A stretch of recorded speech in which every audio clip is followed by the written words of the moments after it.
Back at Sandown for the final race in round 6 of the Fujitsu V8 Supercar Series, and not much time between race 2 and race 3 to get ready for the final race of the weekend. Great crowd here, great weather as well. Perkins and Thompson will start from the front row. Blanchard and Chaz Mostert from row 2. Remember, the grid for this one is the combined points from the first 2 races. And with all that carnage, obviously this field is going to be shuffled a lot. Scott McLaughlin there, big story, massive damage, radiator damage to that car. They've got it out for this final race, which is very impressive. One car that will not take the grid is David Wall. The Wilson Security Commodore was just too badly damaged to get ready for this final race. So Paul Morris starts from 20th, even though he had a good run in race 2. Not so many points, so he starts further back. Taz Douglas and Daniel Gillison down the back. There he is, 23 cars left for this final race. So Perkins v Thompson, Falcon and Commodore, Sonic versus 888. And what can the debutant Chaz Mostert do? Look at Emery. He moved, but he stopped. I think he'll be okay.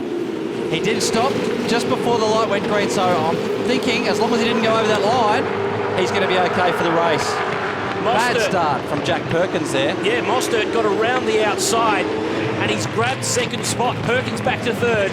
Then it's Russell and Blanchard, Embry, Youlden, McLaughlin, Percat, Jane. They're much better behaved through this part of the track. You said that pretty early. Yeah, I know. I was still watching. I was worried. Oh, it's good to see them get through that cleanly, have a good race here. You know, it's not good to see, certainly, some of the main game guys who are fighting for the championship to be out in race 2 wasn't good to see, so let's hope we can have a fairly incident-free race for race 3. Thompson has his nose in front, the Monster Commodore. When it's got to the lead this year, no one's been able to hunt him down and really beat him up. No, you're right. He has done a very good job from the front. Also, Jack Perkins obviously started on pole position. If my calculation's correct, he has got to get past Mostert to win the weekend. If he doesn't get past Mostert and Andrew Thompson wins it, he'll win it overall.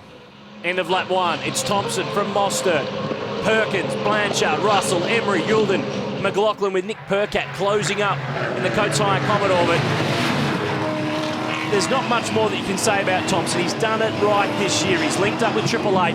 He was a really downcast young guy at the end of last year. His confidence was really sapped by that association with Walkinshaw Racing and the year from hell in 2010. He did.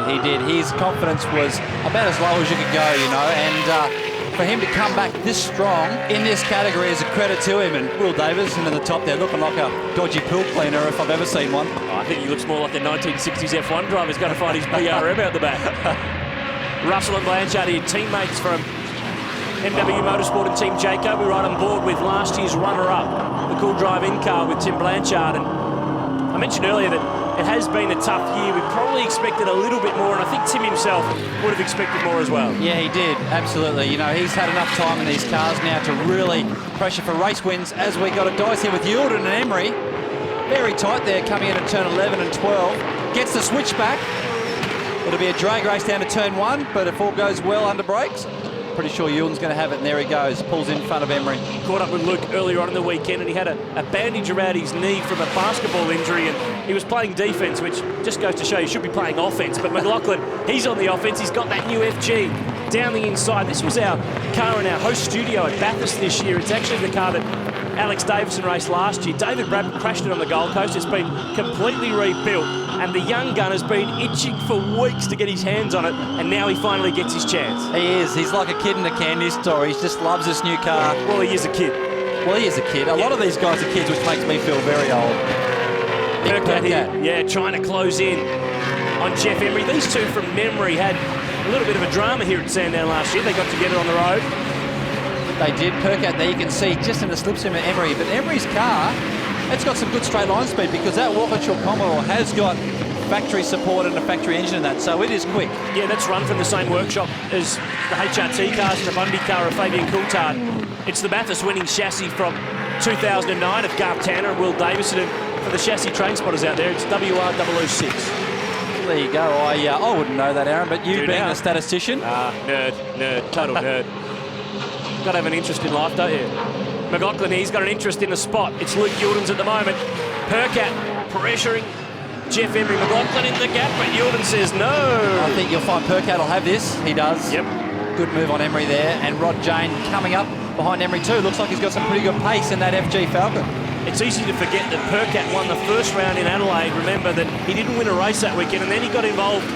Well, he got Paul Morris, and then his championship really just fell off the rails, and it became all about grabbing race wins and podiums and the like, but he hasn't really been able to string together too much. He's been stuck in the pack. He's had a few dramas here and there. He got wiped out at Queensland Raceway by Jack Perkins. It hasn't gone to plan this year at all. No, it hasn't.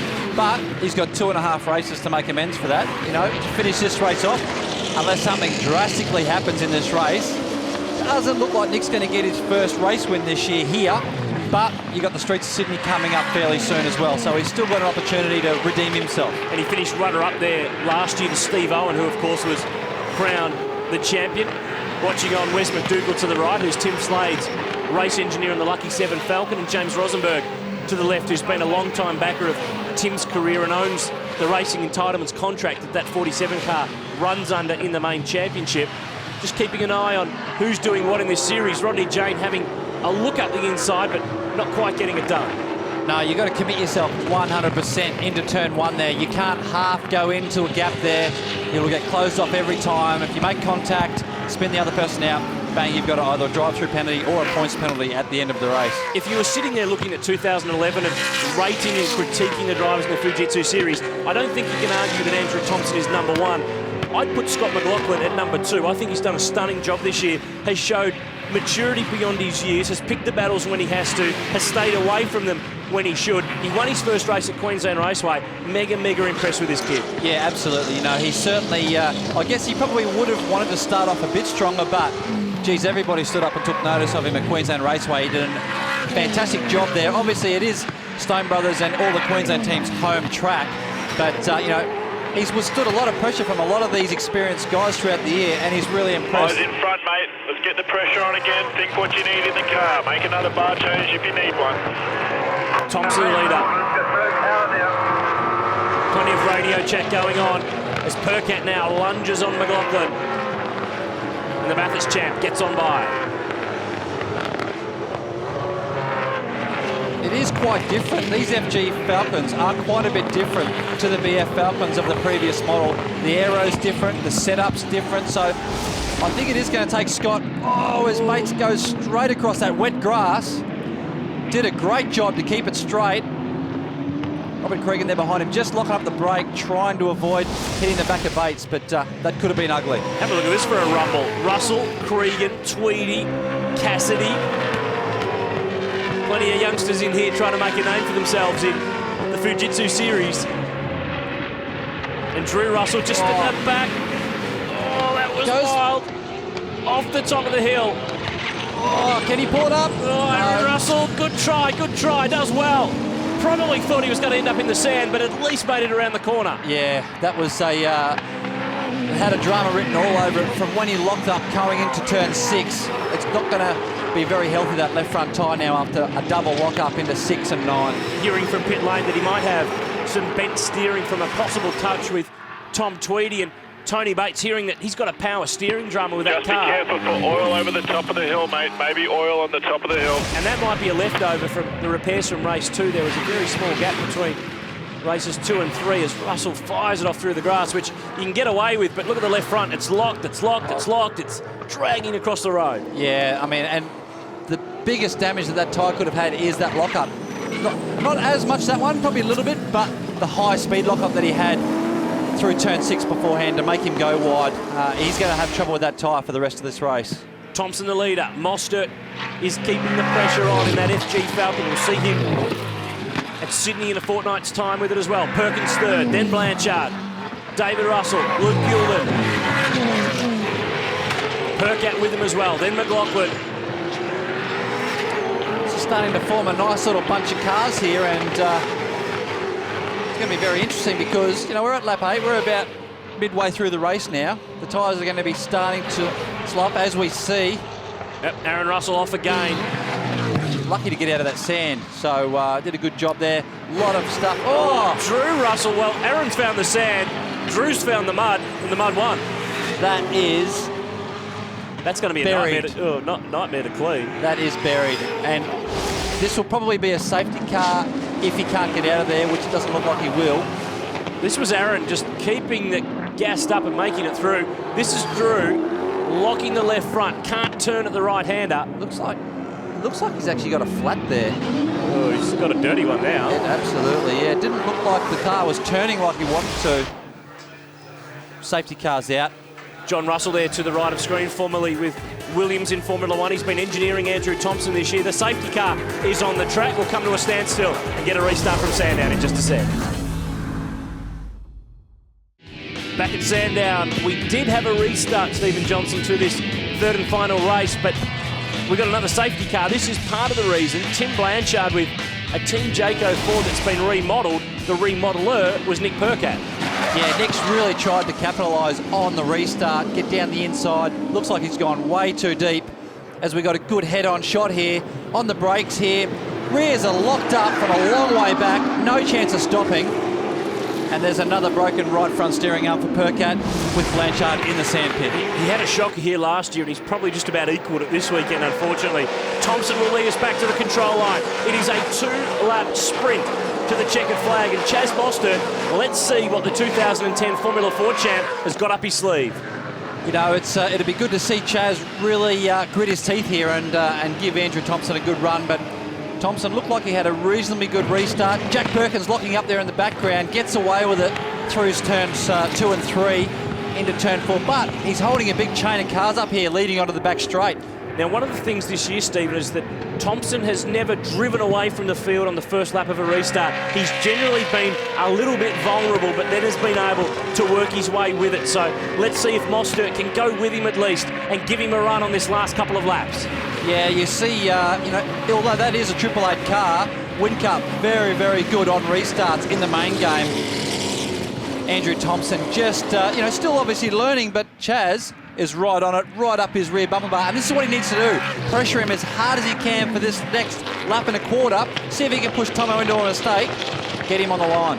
We've seen good things from Chaz this year. He's driven the older model BF Falcon for the Miles Racing team. This is his chance to really shine here at Sandown and at Sydney Olympic Park in the final round with a view to putting something together with FPR for next year. He is going to give Thompson a run all the way home. Absolutely, and I bet you Thompson didn't expect this either. Thompson had it all under control before that last safety car. He had a good sort of 2.5 second lead. Doesn't mean anything now. We've got a 2-lap sprint to the finish. Well, now a 3/4 lap to the finish, and let's see if Chaz can put some pressure on him. Probably the best place, I would think, at the end of this back straight, down into Dandenong Road would be his best opportunity to pass. And Mostert would have to be the next guy in the queue that hasn't done the endurance races before. It's performances like this that make team managers take notice. Yeah, it is for sure. One thing to win races and win championships in a Formula Ford, these things are certainly a different kettle of fish to drive. A lot harder to drive. Obviously, the competition is a lot harder. Morris down the inside. Morris and Jane. Morris and Jane again. There's all this history here. Remember Townsville? It got a bit nasty after the race. But Thompson, nothing nasty here. It's just performance. It's just class. Championship leader's been pushed in race 3. Someone has stood up and given him a run. It was Mostert, but it's Thompson who takes his 5th straight round win of the year. He ties the record for most round wins in the year. Look at this, Sukanovic and Emery all the way to the line. And at the timing monitor, Emery's got it by a bee's knee. That was a close finish. You know what?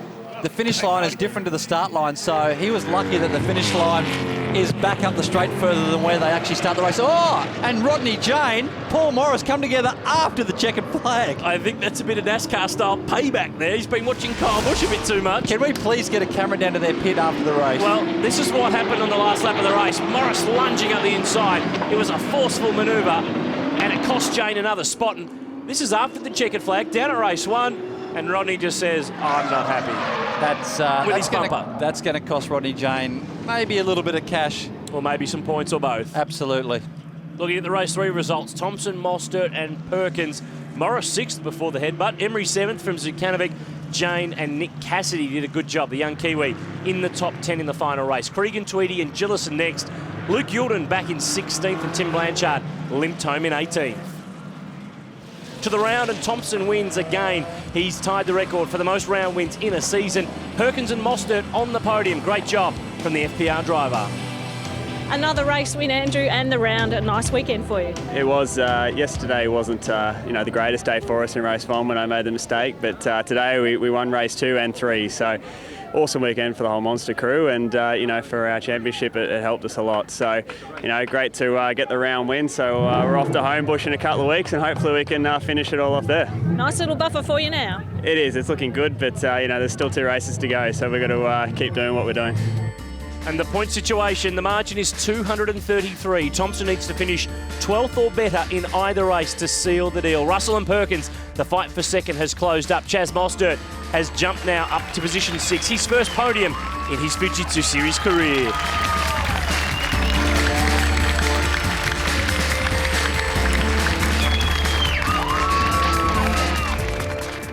And the fight will go to Sydney Olympic Park at the Sydney Telstra 500. It's the final round in 2011. Can Thompson and Triple Eight become the 12th different team in 12 years to win the Fujitsu Series? Thanks for your company today. Thanks to Stephen Johnson and the whole team. I'm Aaron Noonan. We'll see you on the streets of Sydney.